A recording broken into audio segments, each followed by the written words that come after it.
Hi, it's Dom from Kicking Out at 3 and welcome to episode 1 of The Lost Tapes.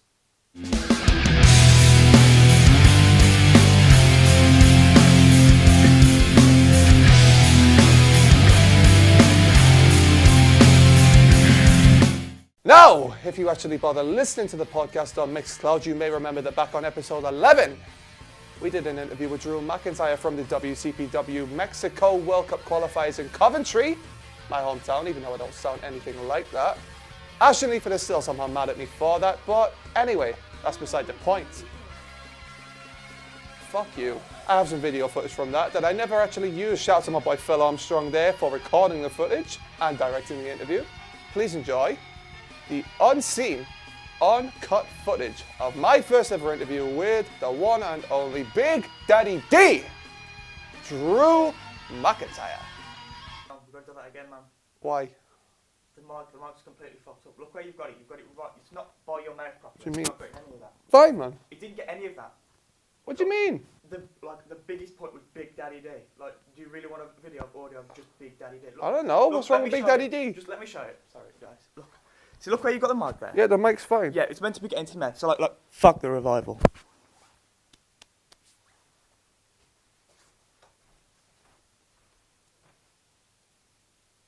I think we're good. Hello, I'm Dom Sweeney with Scratch TV and Kicking Out at 3, and I'm here with Drew McIntyre. Drew, thank you for speaking to me. No problem. So, how are we today? Fantastic. I mean, it's a little cold. We're in a ice hockey arena here, but we got a little convention going on. The fans getting to meet everybody, so that's pretty cool to meet. The fans are so knowledgeable, especially at these kind of events. It's the super fans and the ones that really know what's going on, the ins and outs, the hardest ones to impress. So it's pretty cool when you hear the compliments from these kind of fans that really know the business. And it's going to be a big show. A couple of thousand people here, and I think myself and Cody Rhodes are about to tear it up for the first time ever in our first singles match. Well, obviously we're here at WCPW. This is only a year-long promotion, but it's grown exponentially. What was it that attracted you to this sort of a promotion? I'd heard so many things about it, and I got the offer to come work here. And my friends from the UK who are currently working with the company had told me so many good things. I know guys who work in the office here, guys who run the show from way back in the day, 12, 13 years ago, guys I've wrestled with.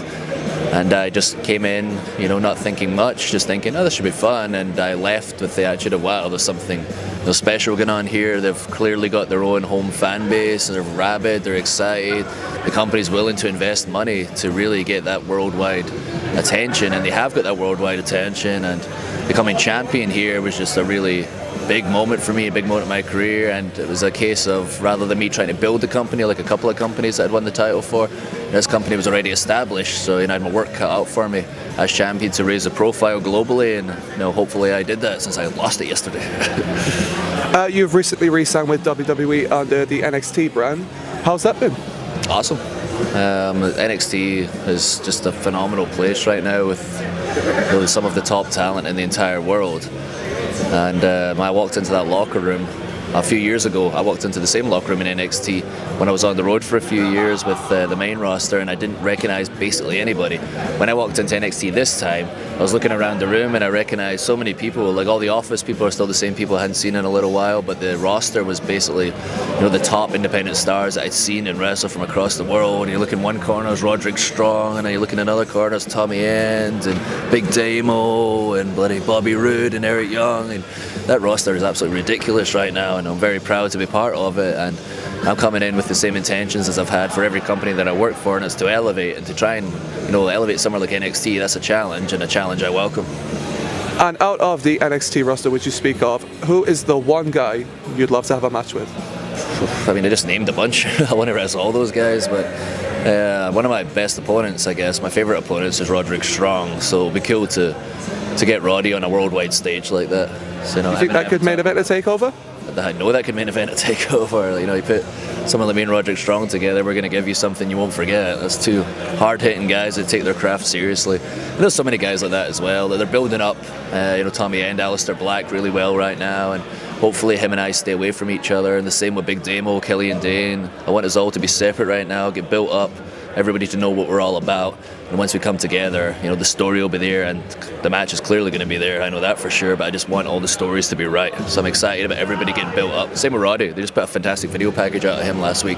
They're getting to know a little bit who Roderick Strong is, and NXT do it right, and I'm very proud to be part of the roster. Obviously, you've worked for WWE on the main roster and developmental, and you've been working the British independents for the last few years. What would you say are the biggest differences between the two? Oh, you can't compare the British scene to what it was before I left, because there wasn't a scene. We were building the scene before I left, and we were all on the same level because we're basically all just helping each other try to figure this out, and we had very few people to learn from outside of All-Star Wrestling and someone like a Robbie Brookside if you were lucky enough to wrestling him. And these days there's just so many talented guys, so many different styles. It's absolutely incredible, so you can't really compare that. But the biggest thing I'd say for sure about America and American audiences and the British promotions and audiences are the crowd. Over here, what the fans are like, they're loud, they're rowdy, they have their own chants, they get passionate, get drunk and have a good time. In America, are a bit more subdued, they appreciate the wrestling, they will get loud and they will get involved. But when it comes to the UK fans and the WCPW fans, the same with like an ICW or a Progress, they have their own specific fan base that aren't necessarily wrestling fans. They're fans of that particular company, and they take pride in that company, and they want to see that company succeed. And they work together to come up with all these chants. It's just the fire of the crowd, much like a football match, like a soccer match. Like how crazy the fans get, that's exactly what it's like. And I assure you, American sports, the fans, if one person stands up and starts shouting, everybody judges them and makes them sit down. If you're not standing up shouting, a football match over here, you got a glass bottle off your head. Well, that's very true. And based on that, obviously you mentioned the crowd. Do you think Great Britain, London, Glasgow, anywhere will ever get a WrestleMania? I can't see why not. And I think for sure it should be a pay-per-view coming soon. I don't know the ins and outs, that's not my department. Clearly there's a reason. But timing-wise, there's, it's a Sunday, it's always a Sunday. It's an easy way to do it. Like football matches over here are generally done in the afternoon. So UK fans are used to going to big events in the afternoon. American fans are used to going at nighttime and having nighttime wrestling shows, so we can easily have it at 2 or 3 over here. Nobody would blink an eye just because of the culture of the sports events in the UK. And it's definitely manageable time-wise that way, but again, I don't know the logistics and the ins and outs, so there's probably more to it than that, but we should start with a pay-per-view and then get a Mania. WWE have recently introduced the UK division. Obviously the UK tournament was met with exponential success. Out of all the guys who competed in that tournament and who have been signed to the roster, who would you say has the most potential to be a world champion one day? I could be singling out people, too many of my boys in that. All the guys done great. Did a great showing for themselves. I've known Wolfgang since he was 15, took some of his first wrestling lessons. So I was proud to see him in there. Pete Dunne really stood out in the tournament. Trent Seven's doing great, Tyler Bate. A guy that's so friggin' young, but so advanced because of, like I say, the nature of British wrestling now. He has the ability to train and work with people that know what they're doing now that we didn't have back in the day, and that's what's so cool about the UK scene. I'm not one of those guys that go, back in my day, I'm one of the guys that are like, hell yeah, I'm so glad it's doing so well right now, and I want it to keep thriving, succeeding, so people get these opportunities. And when Sheamus and Wade and I were signed, it was like the rarest thing ever. I think Paul Burcher was the only guy signed for literally years, if ever, directly from the UK. We were the kind of guinea pigs, I guess, for the signing of the UK guys, and now to have a streamlined system and having the UK scene being the #1 scene in the world is just a very proud time for me, as a British wrestler and as a leader in the scene over here. And I'm going to get you to single someone out again. Out of the existing British independent wrestlers, who's the one guy you would like to see follow you to WWE? Again, it's so hard to pick. There's just too many. I know someone like Osprey's under contract with the Ring of Honor and New Japan and that, but him and I had a match recently that I know he said the same and I said the same. It's one of my favourite matches I've ever had. You get a couple of guys with styles like that, and he can work with anybody, and anyone that thinks he doesn't know what he's doing or he's just a spot monkey or whatever, he knows exactly what he's doing. He knows how to tell a story, he knows how to adapt to his opponent. And that's somebody that's going to go far anywhere he wants to go. Now, picture this. It's WrestleMania. It's the main event. You have the choice of any opponent, past or present. Who do you go for?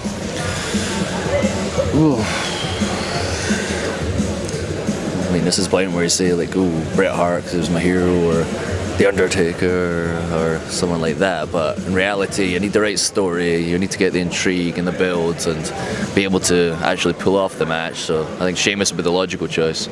As somebody we came through the system together, we met each other over here, became best mates. He was the top Irish guy undefeated for 2 years. I dethroned him for the title, and we went through the journey together. The night I won the Intercontinental title, he won the world title. We're mirroring each other, and he went his path, I went mine, and my path maybe took a little longer, but thankfully I've got 7 years younger, so the big brother, little brother jealousy angle could be something to go for, and we have the legitimate history together. So in an ideal situation, for a storyline perspective and a personal perspective, I think he would be the ideal choice. Okay, well, thank you so much for talking to me. This has been Dom Sweeney with Drew McIntyre for Scratch TV and Kicking Out at 3. We'll see you soon. Ladies and gentlemen, boys and girls, children of all ladies, Kicking Out at 3 proudly presents to you the WWF Tag Team Champions of the world! The Road Dogg, Dom Sweeney, the Badass Ash Cooler, the new Ace.